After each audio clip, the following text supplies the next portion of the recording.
کردار اور اخلاق میں باریک فرق ہے۔ کردار کا اظہار عام طور پر انسان کی طرف سے کسی واقعے کے رد عمل کے وقت ہی ہوتا ہے،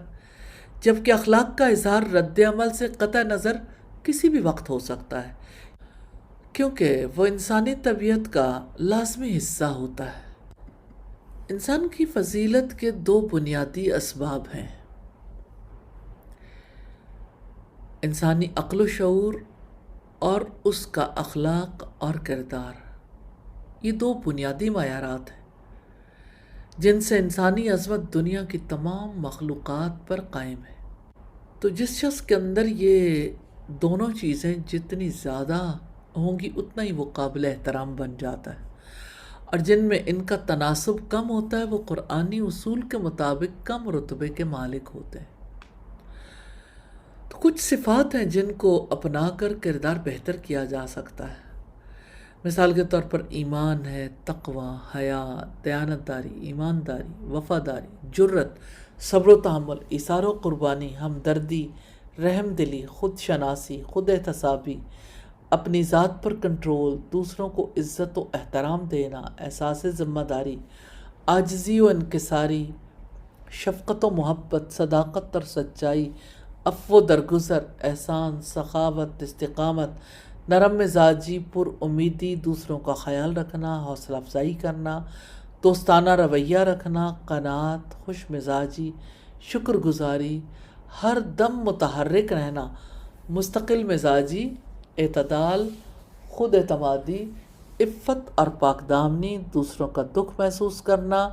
بھائی چارہ، انسان دوستی وغیرہ۔ حقیقت یہ کہ اللہ سبحانہ وتعالیٰ نے موت و حیات کی تخلیق کا اصل مقصد کردار اور حسن عمل کی آزمائش ہی بتایا ہے۔ رب العزت نے فرمایا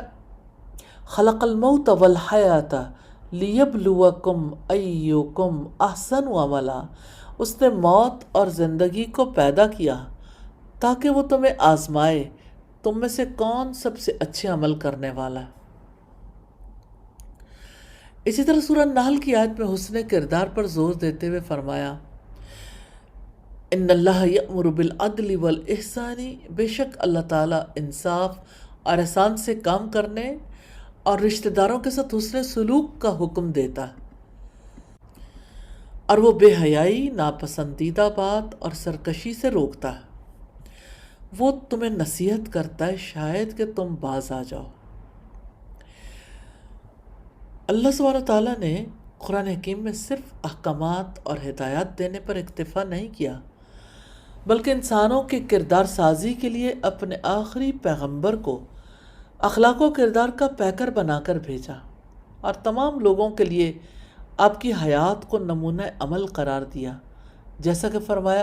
لَقَدْ كَانَ لَكُمْ فِي رَسُولِ اللَّهِ أُسْوَةٌ حَسَنَةٌ، بلا شبہ یقیناً آپ کے لیے اللہ کے رسول کی حیات میں بہترین نمونہ ہے۔ تو اخلاق و کردار کو بہتر اور معیاری بنانا ہے تو کچھ چیزیں اپنی زندگی سے نکالنی ہے، اس کے بغیر انسان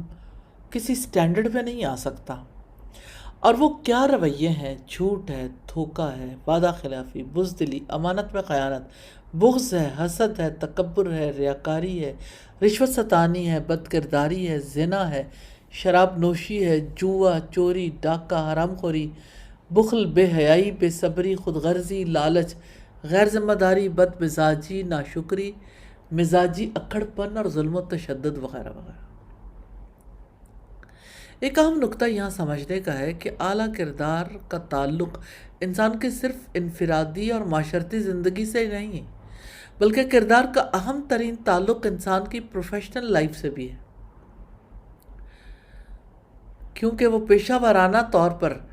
اپنی جاب اور کام کے لیے کتنا فٹ ہے، اپنی ذمہ داری کی ادائیگی کے لیے کتنی لیاقت اور اہمیت رکھتا ہے، اور کتنی محنت، جان فشانی اور جذبے کے ساتھ وہ اپنی ذمہ داریاں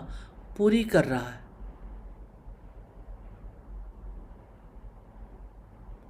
تو اگر اس کی ذاتی زندگی تو بہت اچھی ہے، وہ عبادت گزار، نیک اور متقی ہے اور عبادت میں کوئی کوتاہی نہیں کرتا، لیکن پروفیشنل ذمہ داریاں درست طریقے سے ادا نہیں کر رہا، یا وہ اس کے اہل ہی نہیں ہے، سفارش یا دھوکہ دہی سے کسی منصب پر فائز ہوا تو یہ کیا ہے؟ کرپشن ہی کی ایک صورت ہے، بد کرداری ہے اور حرام خوری ہے۔ بلکہ انفرادی بد کرداری کے مقابلے میں پروفیشنل بد کرداری زیادہ خطرناک اور زیادہ قابل گرفت ہے، کیونکہ اس سے پورے معاشرے کو نقصان پہنچ سکتا ہے۔ اسی طرح ایمان اور یقین کا کردار سازی میں بڑا اہم کردار ہے۔